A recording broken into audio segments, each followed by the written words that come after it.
Assalamualaikum warahmatullahi wabarakatuh. Perkenalkan, nama saya Halwia, NIM B2106157. Saya jurusan S1 Kebidanan di Universitas Mega Buana Palopo. Baiklah, pada video kali ini saya akan menjelaskan tentang 24 standar pelayanan kebidanan. Standar adalah ukuran atau parameter yang digunakan sebagai dasar untuk menilai tingkat kualitas yang telah disepakati dan mampu dicapai dengan ukuran yang telah ditetapkan. Kebidanan merupakan ilmu terapan yang terkait dengan ilmu kedokteran, ilmu keperawatan, ilmu kesehatan masyarakat, ilmu perilaku, dan ilmu sosial budaya. Standar pelayanan kebidanan terdiri dari 24 standar yang mana dikelompokkan menjadi 5 bagian. Yang pertama, standar pelayanan umum, yang mana standar pelayanan umum terdiri dari 2 standar. Yang pertama, persiapan untuk keluarga sehat, memberikan penyuluhan kesehatan keluarga dan masyarakat terhadap segala hal yang berkaitan dengan penyuluhan kesehatan umum seperti gizi, KB, persiapan dalam menghadapi kehamilan, persalinan, dan nipas. Yang kedua yaitu pencatatan dan pelaporan. Bidan melakukan pencatatan dan pelaporan pada semua tindakan yang dilakukan. Standar pelayanan antenatal, yang mana standar pelayanan antenatal ini terdiri dari 6 standar. Yang pertama yaitu identifikasi ibu hamil. Bidan melakukan kunjungan dan berinteraksi kepada masyarakat secara berkala untuk memberikan penyuluhan kepada ibu, suami, dan anggota keluarga agar mendorong ibu untuk memeriksakan kehamilannya sejak dini secara teratur.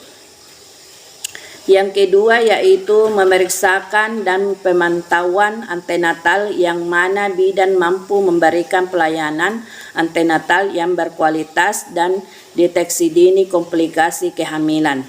Yang ketiga yaitu palpasi abdomen, di mana bidan melakukan pemeriksaan abdomen secara seksama dan melakukan palpasi abdomen untuk memperkirakan usia kehamilan. Yang keempat yaitu pengelolaan anemia dalam kehamilan, di mana bidan melakukan pencegahan anemia, penemuan, penanganan, dan rujukan semua kasus anemia pada kehamilan. Yang kelima yaitu pengelolaan dini hipertensi pada kehamilan, yang mana bidan dapat menemukan secara dini hipertensi pada kehamilan dan melakukan tindakan yang ditemukan. Yang keenam yaitu persiapan persalinan. Bidan memberikan saran yang tepat kepada ibu, suami, dan keluarga pada trimester 3 untuk memastikan bahwa persalinan direncanakan dalam lingkungan yang aman dan memadai dengan pertolongan bidan terampil. Standar pertolongan persalinan. Standar pertolongan persalinan terdiri dari 4 standar. Yang pertama yaitu asuhan persalinan kala 1. Bidan menilai secara tepat bahwa persalinan sudah dimulai dan memberikan pelayanan kebidanan kepada ibu selama proses persalinan yang berlangsung. Yang kedua yaitu persalinan kala 2 yang aman. Bidan melakukan pertolongan persalinan bayi dan plasenta yang bersih dan aman dengan sikap sopan. Yang ketiga yaitu penatalaksanaan aktif persalinan kala 3. Bidan melakukan penatalaksanaan aktif kala 3 untuk membantu secara aktif pengeluaran plasenta dan selaput ketuban secara lengkap untuk mengurangi kejadian pendarahan pasca persalinan kala 3. Yang keempat yaitu penanganan kala 2 dengan gawat janin melalui episiotomi. Bidan mengenali secara tepat tanda-tanda gawat janin pada kala 2 dan segera melakukan episiotomi dengan aman. Standar pelayanan NIPAS. Standar pelayanan NIPAS terdiri dari 3 standar. Yang pertama yaitu perawatan bayi baru lahir.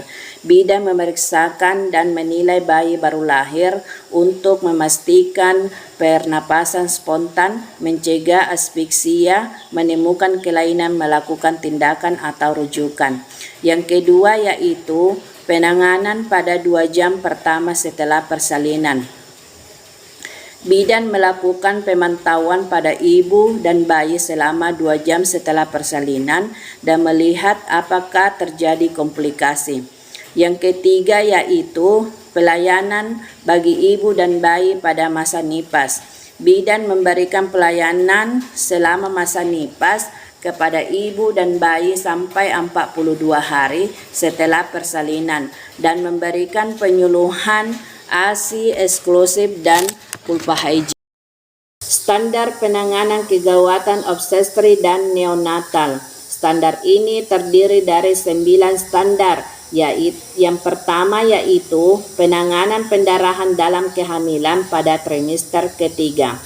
Bidan mengenali secara tepat dan cepat tanda gejala pendarahan pada kehamilan serta melakukan pertolongan pertama dan melakukan rujukan. Yang kedua yaitu penanganan kegawatan dan eklamsi. Bidan mengenali tanda gejala preeklamsi berat dan memberikan perawatan yang tepat. Yang ketiga yaitu penanganan kegawatan pada partus lama. Bidan mengenali secara dini tanda gejala partus lama serta menggunakan patograf dengan tepat. Yang keempat yaitu persalinan dan dengan menggunakan vakum ekstraksi. Bidan hendaknya mengenali kapan tepat menggunakan vakum ekstraksi, lakukan secara benar dalam memberikan pertolongan persalinan dengan memastikan keadaan ibu dan janinnya. Yang kelima yaitu penanganan retensio plasenta. Bidan mampu mengenali retensio plasenta dan memberikan pertolongan pertama termasuk plasenta manual dan penanganan pendarahan. Yang keenam yaitu penanganan pendarahan postpartum primer. Bidan mampu mengenali pendarahan berlebihan dalam 24 jam. Pertama, segera lakukan pertolongan untuk mengendalikan pendarahan. Yang ketujuh yaitu penanganan pendarahan postpartum sekunder. Bidan mampu mengenali secara tepat segala pendarahan postpartum sekunder dan melakukan pertolongan pertama untuk menyelamatkan jiwa ibu. Yang kedelapan yaitu penanganan sepsis puerperalis.